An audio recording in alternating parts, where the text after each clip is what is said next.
네, 안녕하세요. 이번 시간에는 백석의 시 흰바람 벽에 있어 함께 공부해 보도록 할게요. 자, 백석 하면 우리가 떠오르는 이미지가 뭐가 있어요? 백석 하면 일제강점기 시인이죠. 일제강점기 때 시인으로 주로 이제 많은 작품을 썼지만 그 고향과 가족 공동체에 대한 그리움, 즉 일제강점기 이전의 고향의 풍요롭고 순수했던 가족과 고향 공동체의 모습을 그리워하는 시를 많이 썼고요. 또 백석은 평안도가 고향이기 때문에 향토성이 묻어나는 사투리와 또 고유어 등을 많이 써서 향토적 정감을 불러일으키는 시를 많이 썼습니다. 그리고 이 시를 보면 전체적으로 볼 때 아주 길어요. 이 긴데 행과 연의 구분이 없습니다. 따라서 이 시는 산문시인데 산문시라고 해서 리듬이 없는 건 아니죠. 자, 그래서 산문적 리듬이 있는 시다라고 생각하시면 될 것 같아요. 자, 그러면 첫 번째부터 한번 보도록 할게요. 오늘 저녁 이 좁다란 방에 흰 바람벽에 어쩐지 쓸쓸한 것만이 오고 간다. 이 흰바람벽에 희미한 시부촉 전등이 지친 불빛을 내어 던지고 때그른 다 낡은 무명사츠가 어두운 그림자를 씌우고 그리고 또 달디란 따끈한 감전 한 잔 먹고 싶다고 생각하는데 가지가지 외로운 생각이 헤매인다. 여기까지 볼 때 화자는 지금 좁다란 방에서 흰 바람벽을 보며 자신은 쓸쓸하다고 이야기하고 있으니까 이 흰 바람벽은 뭐예요? 자신의 내면을 비추어주는 소재다. 화자의 내면을 투영한 소재다. 이것을 영사기로 본다면 스크린이라고 생각할 수 있다.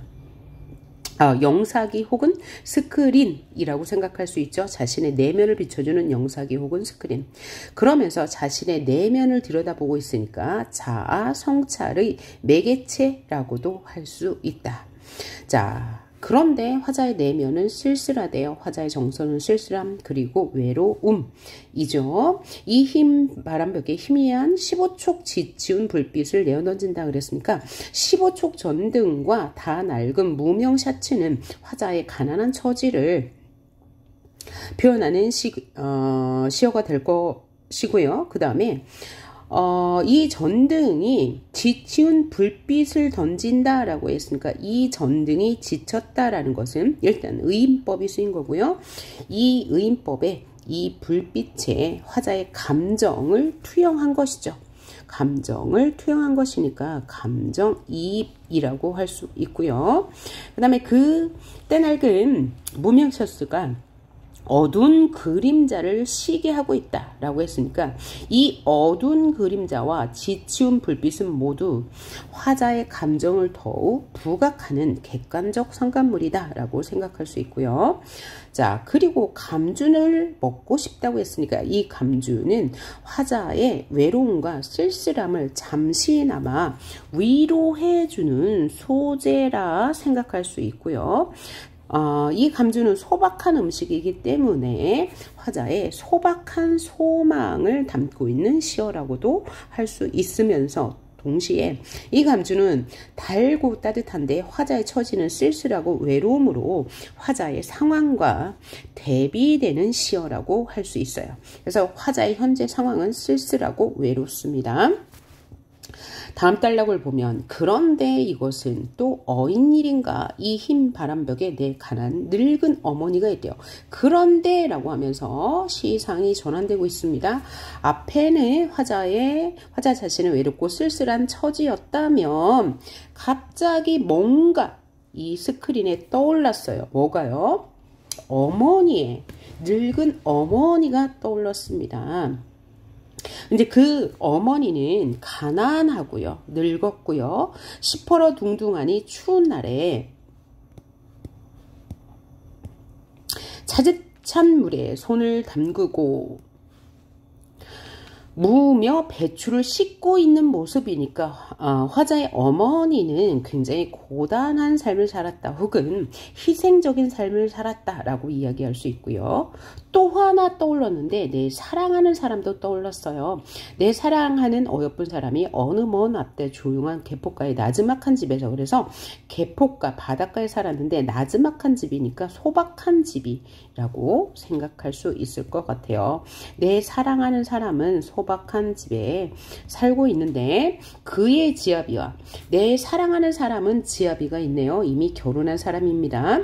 마주 앉아 대국국을 끓여놓고 벌써 어린 것도 생겨서 옆에 끼고 저녁을 먹으니까 화자는 자신이 예전에 사랑했던 사람을 떠올렸는데 현재도 사랑하나 봐요. 내 사랑하는 사람이라고 했으니까요. 그리고 있다, 그 다음에 헤매인다 라는 현재형 어미를 주로 사용했네요.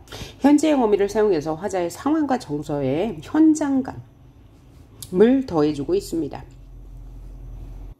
내 사랑하는 사람은 벌써 지아비와 어린 것도 생겨서 소박한 행복을 누리고 있구나. 소박한 행복을 누리고 있는 어여쁜 그리운 사람을 떠올리고 있습니다.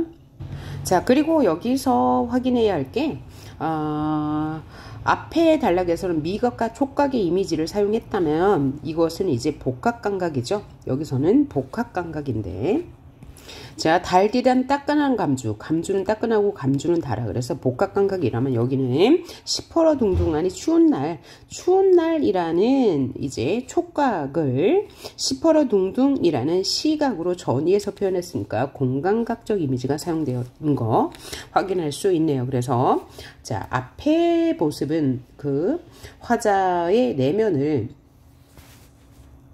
흰 바람벽이라는 소재에 투영하여서 화자의 쓸쓸하고 외로운 정서를 보여주고 있고, 두 번째 단락에서는 그 흰 바람벽 화자의 내면에 무엇이 떠올랐어요? 그리운 사람이 떠올랐어요. 늙은 어머니, 사랑하는 사람. 그래서 두 번째 단락은 그리움, 간절한 그리움이 드러나 있다고 할 수 있고요. 다음 단락을 보면 그런데 라고 하면서 또 시상을 전환하고 있네요. 자, 또 이지막하여 어느 사이엔가, 그냥 어느 사이엔가 라고 해석하시면 돼요. 그죠? 과거부터 지금까지의 시간, 어느 사이엔가 이 흰바람벽 자신의 내면에 쓸쓸한 얼굴을 쳐다본다. 그래서 여기서는 자아 성찰이 드러나고 있네요. 자, 자신의 쓸쓸한 얼굴을 쳐다본다고 했으니까 이러한 글자들이 지나간다. 그러면 이 글자들은 자아 성찰로 인해서 자신이 떠올린 것 혹은 생각한 것 다시 한번 되새겨 보는 것이라고 생각해 보면 될 것 같고, 어떤 글자들이 지나가냐면 나는 이 세상에서 가난하고 외롭고 높고 쓸쓸하니 살아가도록 태어났다 라는 자신의 운명에 대해서 인식하고 있어요. 그러면 자신의 운명은 어떤 운명이냐? 가난하고 외롭고 쓸쓸하고 높은 것을 태어난 운명이다. 자신의 운명을 뭐 하고 있어요? 인식하면서 어떻게 인식하냐면 수용하고 있습니다. 나는 이렇게 태어났으니까 라고 운명론적 세계관을 보여주고 있는데, 가난하고 외롭고 쓸쓸하다고 하는 것은 자신의 운명을 부정적으로 받아들이는 거라고 할 수 있다면, 자신의 내면이 높다고 한 것은 자신의 운명은 그래도 괜찮은 운명이다, 긍정적으로 수용하고 있다 라고 해석해도 괜찮고요. 그리고 이 세상을 살아가는데 내 가슴은 너무나 많이 뜨거운 것으로 호젓한 눈으로 사랑으로 슬픔으로 가득 차 있단가. 자신의 운명은 뭘로 가득 차 있대요? 뜨거운 것, 사랑, 혹은 열정, 호젓한 건 쓸쓸함, 또 슬픔으로 가득 차 있대. 그래서 이 부분은 자신의 운명에 대해서 순응하고 있는 부분이다 라고 생각하시면 될 것 같네요. 다음 단락을 봅시다. 그리고 이번에 나를 위로하듯이, 나를 울력하듯이. 울력이라는 것은 뭐냐면 자신에게 뭐 힘을 북돋아주다 뭐 이런 뜻이에요. 그래서 자신을 지금 위로하고 있는 거예요. 위로하는 것처럼 그 흰 바람벽, 즉 자신의 내면이 눈질을 하며 주먹질을 하며 이런 글자들이 지나가는데, 이 글자들이 아마 가장 선명한 화자의 인식이 될 거예요. 하늘이 이 세상을 내릴 적에 그가 가장 기해하고 사랑하는 것들은 모두 가난하고 외롭고 높고 쓸쓸하게 태어나게 했대요. 그래서 자신의 운명을 긍정적으로 지금 수용하는 부분이에요. 하느님이 자신을 사랑하기 때문에 나를 이렇게 만들었다. 외롭고 쓸쓸하고 높고 슬프게 만들었다. 가난하고 쓸쓸하게 만들었는데, 그리고 언제나 넘치는 사랑과 슬픔 속에 살도록 만들었어. 사랑도 있고 슬픔도 그죠? 경험하도록 나를 만들었어. 왜냐하면 나를 사랑하기 때문에. 그래서 자신의 운명을 긍정적으로 수용하면서 스스로를 위로하고 있네요. 초생딸과 바구지꽃과 짝새와 당나귀가 그런 것처럼, 그리고 또 프랑시스 쟁과 도연명과 라이넬 마리아 릴케가 그러한 것처럼 나의 운명도 하나님이 사랑하기 때문에 이렇게 만들었다라고 하면서 자신의 운명을 긍정적으로 수용하면서 위로하고 있는데요. 자, 그러면 초생딸과 바구지 꽃과 짝새, 당나귀, 프랑시스 잼, 도연명, 마리아 릴케는 모두 다 화자가 동일시한 대상이죠. 동일시한 대상으로서 화자가 긍정하는 대상이 될 거예요. 그리고 그러면 이들은 모두 화자와 어떤 공통점을 가지고 있어요? 가난하고 외롭고 높은 정신세계를 가졌고 그렇지만 쓸쓸한, 그쵸? 이들은 모두 가난하고 외롭고 쓸쓸하지만 그럼에도 불구하고 높은 정신세계를 가진 존재들이다 라고 생각하시면 될 것 같아요.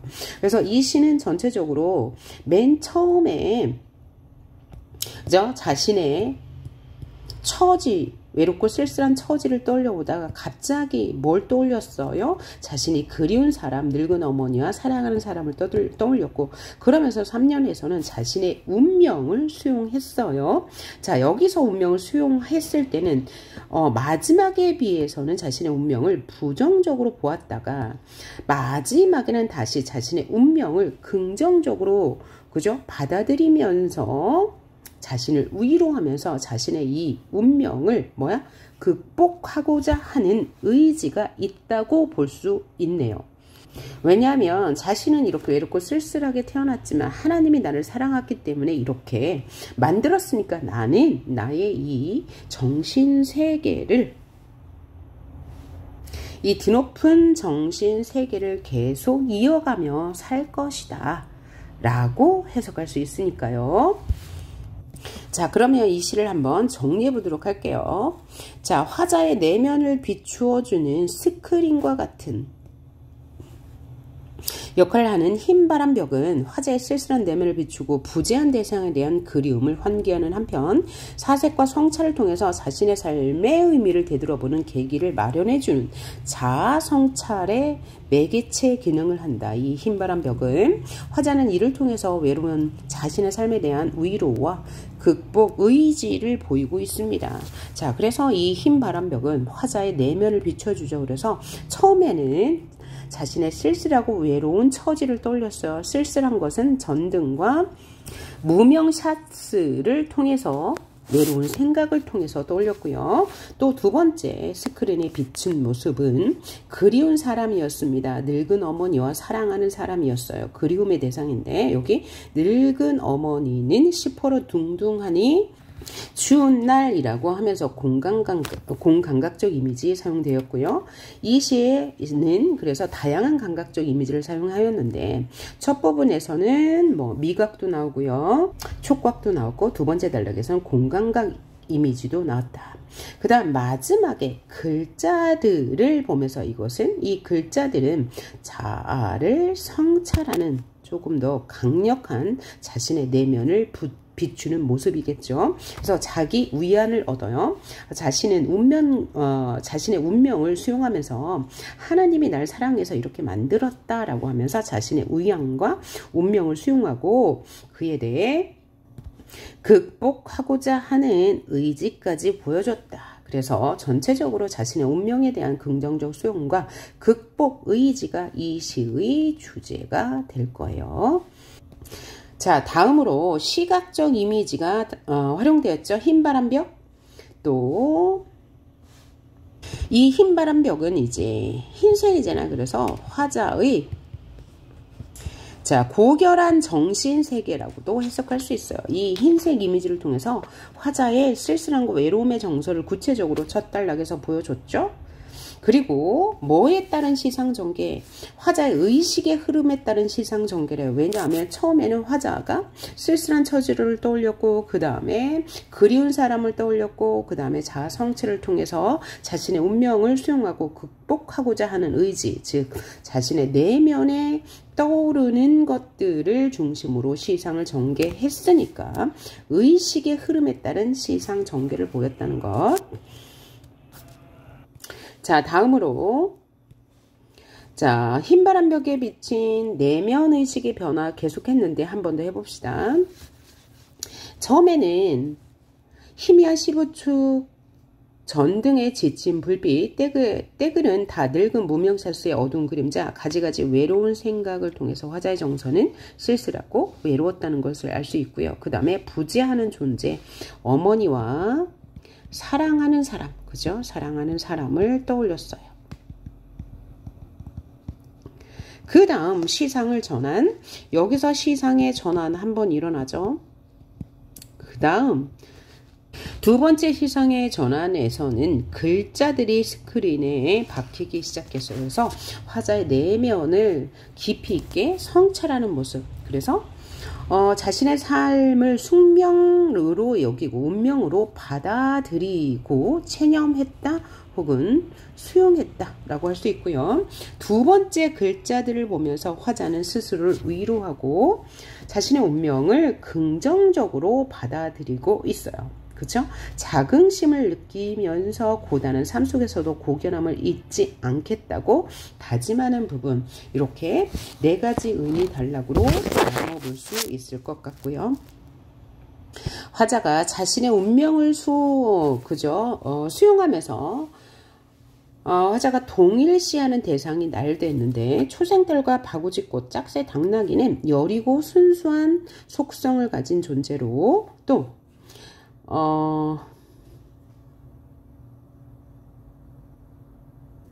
고결한 이미지의 사물로 화자 자신을 동일시했다. 그러니까 화자 자신은 여리고 순수하고 또 고결한 이미지를 가지고 있다라고 화자는 받아들였고요. 또 프랑체스찬과 조현명 라이넬 릴케, 이들은 고독하게 살면서도 인간의 실존에 대해 담담하게 노래한 시인들이에요. 그리고 불행하지만 고결한 삶을 살았던 시인들입니다.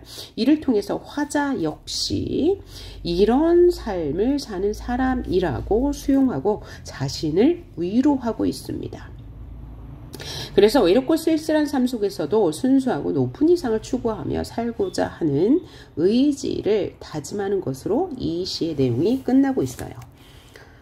자, 다음으로 볼 것이 여러분 교과서에 학습 활동으로 나와 있는 시를 비교해 보는 것이 나왔는데요. 자, 그것을 함께 보도록 합시다. 자, 읽어볼게요. 위 글에 나타난 글쓴이의 자아 성찰의 태도를 보기와 비교하여 서술해요. 자, 그러면 위 시 흰바람 벽에서는 자아 성찰 하잖아요. 어떻게 자아 성찰을 합니까? 자신의 운명을 수용하고 자신의 운명의 한계를 극복하고자 하는 의지를 보이고 있는데요. 이 시는 어떤 태도로 자아 성찰을 하고 있는지 보면 될 것 같네요.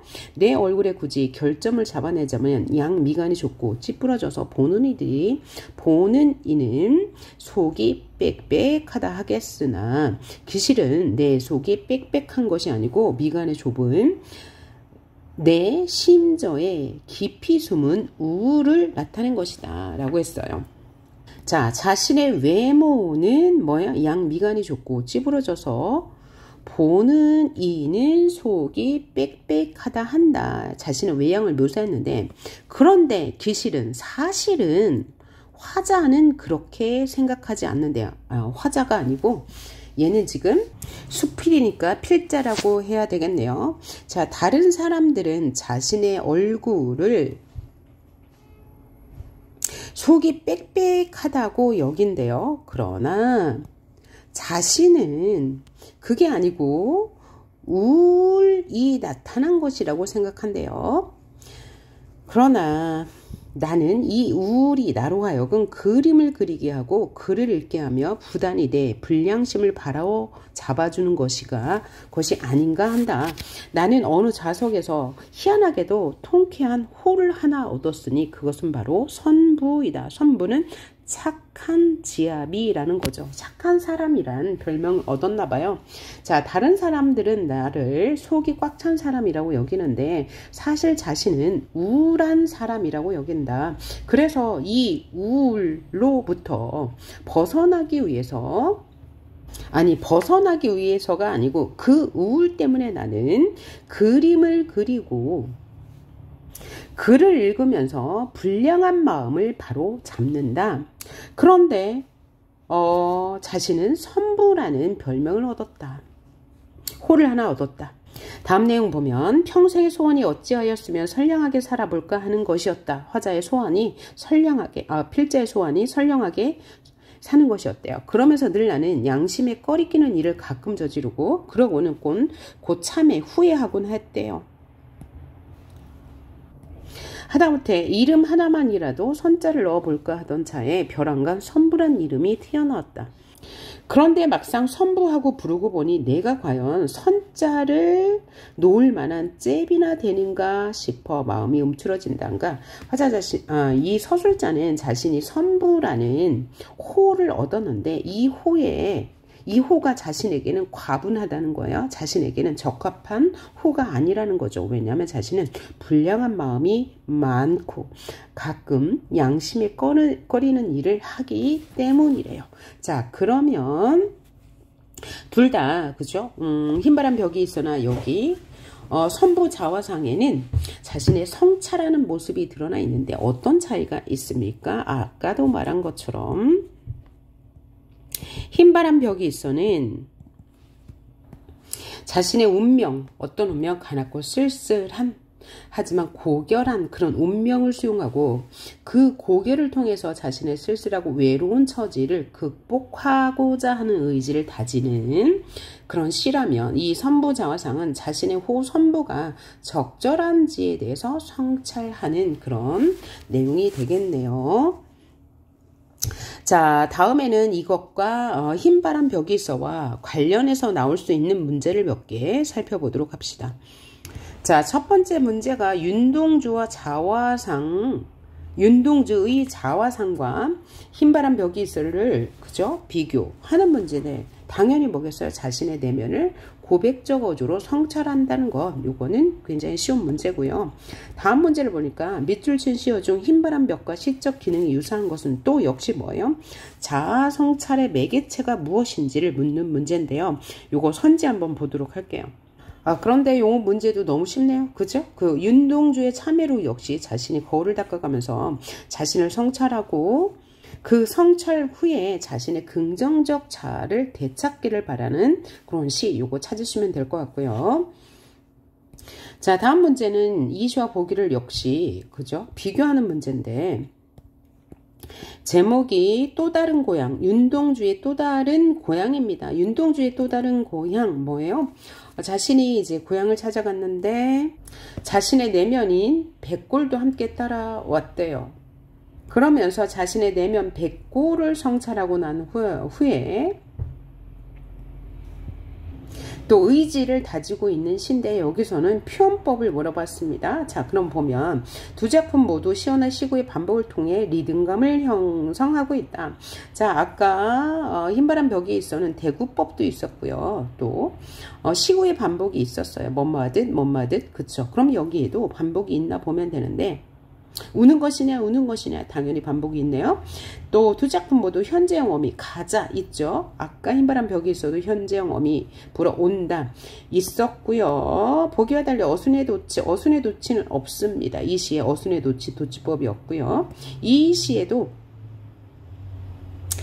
도치법이 없네요. 또 이 시는 글자들, 이 시의 글자들은 보기에 어둠을 짓는 개와 같은 유사한 기능. 그러면 이 글자들은 자신의 내면을 투영한 것인데, 어둠을 짓는 개, 이 시에서도 어둠을 짓는 개는 자신의 내면일 것 같으니까, 내면이죠. 그러니까 맞는 거고요. 이 시는 보기에 비해 화자의 정서를 심화시키는 대상이 구체적으로 드러나요. 자신의 화자의 정서를 심화시키는 대상이 나오죠. 뭐예요? 어두운 그림자, 지친 불빛 확인할 수 있고요. 이 문제 함께 봅시다. 위 시를 A라고 하고 보기를 B라고 할 때 비평문을 써보세요. 그러면 감상으로 적절한 것을 고르란 얘기네요. 자, 신경림에 갈 때는 우리가 고통을 그죠? 회피하지 말고 받아들이자 라는 내용이죠. 언제부턴가 갈 때는 속으로 조용히 울고 있었다. 그런 어느 날 밤이었을 것이다. 갈 때는 그의 온몸이 흔들리고 있는 것을 알았다. 즉 고통받고 있는 것을 알았다. 바람도 달빛도 아닌 것. 갈 때는 저를 흔드는 것이 제 조용한 울음인 것을 까맣게 몰랐다. 산다는 것은 속으로 이렇게 조용히 울고 있는 것이란 것을 깨달았다. 그는 몰랐는데 이제 깨달았어. 뭔가 깨달았습니다. 자, 그러면 여기 나타난 갈대는 화자로 볼 수 있죠. 그래서 이 갈대는 객관화된 화자로 볼 수 있고, 객관화된 화자가 자신의 내면을 보는데 그 내면은 울고 있었대요. 그래서 온몸이 고통으로 흔들리고 있었고요.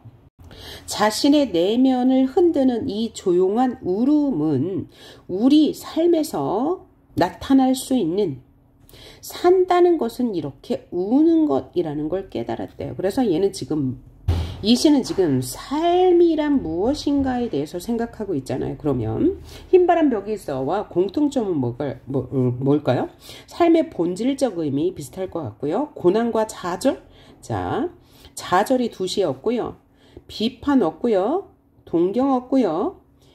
요거 없네요. 그래서 삶의 본질에 대해서 둘 다 성찰하고 있다라고 생각하면 답이 쉽게 나오네요.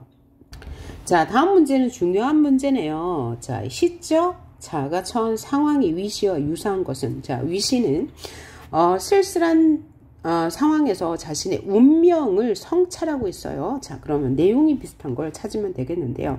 자, 1번 선지를 보니까 제당주 초시도, 문장 늙은이도, 더부살이 아이도, 새사위도, 갓사돈도, 나그네는 주인도 어쩌고 저쩌고 나오면서 모닥불은 어려서 우리 이렇게 불쌍하여 슬픈 역사가 되었다. 그래서 모닥불을 쬐는 사람들을 나열하고, 그 다음에 이 모닥불을 통해서 할아버지를 연상 떠올리고 있습니다. 그래서 여기서 모닥불의 이미지는 뭡니까? 화합과 화합, 그죠? 화합의 이미지 혹은 평등의 이미지라고 생각하면 되는데요. 자, 이 시를 혹시 처음 보는 사람은 자세하게 내용을 이해하셔야 됩니다. 오케이? 모닥불 앞에서 다양한 사람들이 불을 쬐고 있고, 그 모닥불 앞에서 할아버지의 모습을 떠올렸으니까 화합의 이미지 떠올리면 돼요. 그래서 운명을 성찰하는 것과는 거리가 멀고요. 자, 선지 2번 전역수를 놓은 아이들은 오양간 속 밤마당에 달린 배나무 동산에서 지자비를 하고 숨바꼭질을 하고 꼬리를 잡고 어쩌고 저쩌고 하는데, 여기가 무엇이냐면 백석의 시 여우낭골족의 한 부분인데요. 여우낭골족은 여우가 났다는 마을의 이야기. 그래서 이 속에 화자가 지난 시대를 회상하는데 아주 정겨운 모습만이 나와 있어요. 그래서 명절에 대해서 온 가족 공동체가 모여서 이제 왁자지껄하게 노는 모습을 보여주고 있거든요. 저녁 숟가락을 놓은 아이들은 어디 마당에서 지자비하고 숨바꼭질하고 막 하며 놀고 있죠. 그죠? 이렇게 밤이 늦도록 북적거니 논다, 뭔가 정겨운 이미지 떠올라요. 그러니까 이 시의 상황과는 달라요. 요거 꼭 확인하셔야 되고요. 그 다음, 나는 지나 나라 사람들과 같이 목욕을 한다. 무슨 은이며 상이며 월이며 하는 나라 사람들의 후손들과 같이 한 물통 안에 들어 목욕을 한다. 서로 나라가 다른 사람인데 다들 쭉 발가벗고 같이 물에 몸을 녹이고 있는 것은 대대로 조상도 서로 모르고 말도 제가끔 틀리고 먹고 입는 것도 다 모르는데 이렇게 발가들 벗고 한 물에 몸을 씻기는 것은 생각하면 쓸쓸한 일이다. 자, 여기서 화자의 상황은 낯선 사람들과 같이 목욕을 하면서 쓸쓸한 감정을 느끼고 있으니까 자아 성찰과는 거리가 멀고요. 이리하여 나는 이 습내나는 춥고 느긋한 방에서 밤이나 낮이나 나 혼자도 너무 많은 것 같이 생각하며 다롱배기에 불덕불이라도 담겨오면 이것을 안고 손을 째매 제우덕에 끝없이 글자를 쓰기도 하고 또 문 밖에 나가지도 않고 자리에 누워서 머리에 손깍지를 뼈게 하고 굴기도 하면서 나는 내 슬픔이 어르석음이며를 소처럼 연하게 대새김질했다. 역시 자성찰은 드러나죠. 하지만이 아니네요. 자아성찰 맞고요. 어떤 공간에서 자아성찰을 했냐. 습내나고 춥고 누긋한 방. 그죠? 좀 습기가 찬 방에서 낮이나 밤이나 나 혼자 너무 많은 생각을 했대요. 그리고 다롱뱅이 어디에서 당겨오면 이것을 안고 손을 째며 제우덕에 뜻없이 글자를 써보기도 하고, 그러니까 자아성찰 하는데 혼자 있죠. 또 문 밖에 나가지도 않고 혼자 있습니다. 자, 그래서 여기는 혼자서 자아 성찰하고 있다는 면에서 같네요. 이 시는 역시 모두 다 이제 백석의 시인데요. 남신의주 유동박씨 봉방이라는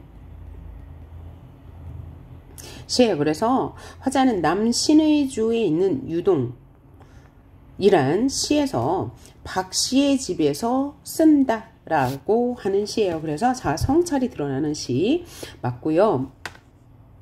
혼자 있는 상황에서 5번 선지 봅시다. 날은 쨍쨍 좋기도 하는데 눈도 녹으며 술렁거리고 버들도 입트며 수성거리고 저 한쪽 마을에는 마도새 닭개 짐승도 또 들떠있고 뭔가 흥겨운 분위기네요. 여기는 그쵸? 또 아이 어른 행길에 뜰하게 사람도 웅성웅성 흥성거려다는 이 가슴이 무슨 흥에 벅차오며 이 봄에는 이 밭에 감자, 강냉이, 수박에 오이며 땅콩에 마늘과 파도 싱글이라 생각한다. 뭔가 풍성하고 그죠? 만족스럽고 그런 이미지. 자, 요런 문제가 가장 중요하고 좀 여러분이 잘 해석해야 할 문제죠. 화자의 정서와 태도와 유사한 것 고르는 것이요. 자, 공통점을 고르는 또 다른 문제 봅시다. 자, 여기는 지금 독백적 어조로 향토적 정서의 시적 주체 뭐 이런 거 나오는 거 보니까 시의 내용을 한번 읽어야 되겠어요. 첩첩산중에도 없는 마을이 여기 있다. 굉장히 외진 마을인가 봐요. 입진 사이길 저 모래뚝 그 너머 강 기슭에서도 보이지 않는 마을, 허방다리 드러내면 보이는 마을, 굉장히 깊숙한 산골 마을, 깽속 같은 마을 꼴깍 해가 노릇꾸리 해가 지면 집집마다 마당에 불을 켜는데 콩깍지처럼 어두러질 창문은 모가빛입니다. 뭔가 이제 굉장히 신비스럽고 환상적이고 뭔가 긍정적인 이미지가 느껴져요. 그죠? 일단 풍경이 아주 이렇게 이제 풍요롭게 나온 거 보니까 이 흰바람 벽이 있어 하는 완전 내용이 다를 것 같죠. 긴 밤입니다. 외딴집 노인은 홀로 잠이 깨어 출출한 나머지 물을 깎기도 하고 고물을 먹다가 문득 바람도 없는 시납으로 천천히 풀려 내리는 집단 지보라기에 설레임을 듣는다. 뭔가 긍정이에요. 귀를 모으고 듣지요. 후루룩 후루룩 숨을 죽이고 생각하여. 누가 생각합니까? 외딴집 노인이요. 참 오래 노인의 자리맡에 밭은 기침소리도 없을 것 같으면 노인이 잠이 들면 자, 벽 속에서 귀뚜라미가 울고요. 때를 지어 온대요. 어느덧 밖에는 눈발이라도 치는지 펄펄 한방 눈이라도 흩날리는지 창호지 빗살에는 월훈 달이 돋네요. 뭔가 평화롭고 아주 신비스러운 아주 깊은 산골 마을의 정경이 느껴져요. 그리고 또 하나는 이 노인의 외로움도 느껴지네요. 홀로 잠이 깨면 출출한 나머지 뭘 깎다 먹다가 집 오락기에 설레임을 듣는다는 것은 뭔가 누가 오기를 바란다는 얘기니까 외로움의 정서도 나올 수 있겠다 라는 거 확인했어요. 어쨌든 자, 독백의 어조로 삶에 대한 성찰. 이 시에는 박용래의 월운이거든요. 이 시에는 성찰의 모습이 없죠. 그냥 고준옥하고 그죠? 이제 산골마을에서 노인이 혼자 있는 모습을 형성하고 있으니까요. 독백의 어조 없고요. 향토적 정서 있죠. 이 향토적 정서는 시골에서 볼 수 있는 물건이나 사투리를 통해서 느낄 수 있는데 여기서는 지금 첩첩산중이 있고 뭐 노릇골이 뭐 어쩌고저쩌고 나오니까 향토적 정서 있고요. 또 하나 흰바람 벽에 있어는 사투리가 사용되니까 향토적 정서 있죠. 그 다음에 그것의 시각적 이미지 당연히 있죠. 그죠? 그래서 생생한 분위기를 조성하고 있다. 맞는 것이 될 거예요. 시적 주체가 느끼는 비의 원인, 비에까지는 없고요. 외부 연결 공간의 이동, 이것도 흰바람 벽도 없습니다. 화자의 소외된 수들을 드러내는 시적 상황을 설정할 화자에 대한 연민. 자, 여기서 화자의 외로운 처지는 있지만 연민의 정서까지는 나오지 않았네요. 그죠? 흰바람 벽이 있어는 당연히 없고요. 자, 지금까지 관련 작품 문제 몇 개 풀어봤고요. 흰바람 벽에 있어는 이제 화자의 내면을 비춰주는 흰바람 벽이라는 매개물을 통해서 자아를 성찰하고 있다. 그래서 화자의 의식의 흐름에 따라서 시상이 전개되고 처음에는 화자의 쓸쓸한 처지와 외로움, 그 다음에 그리운 대상, 화자의 운명론적 세계관을 보여주고 그 다음에 그 운명을 긍정적으로 수용하면서 자아 스스로를 위로하면서 자 극복 그런 운명에 대한 극복의 의지를 노래하고 있다라고는 시이고요. 현재형 어미를 사용해서 화자의 정서를 부각하고 있다는 거. 요 정도. 그 다음에 감각적 이미지가 두드러지는데 공감각적 이미지도 사용되었다라는 거 확인하시면 될 것 같아요. 지금까지 수고하셨습니다.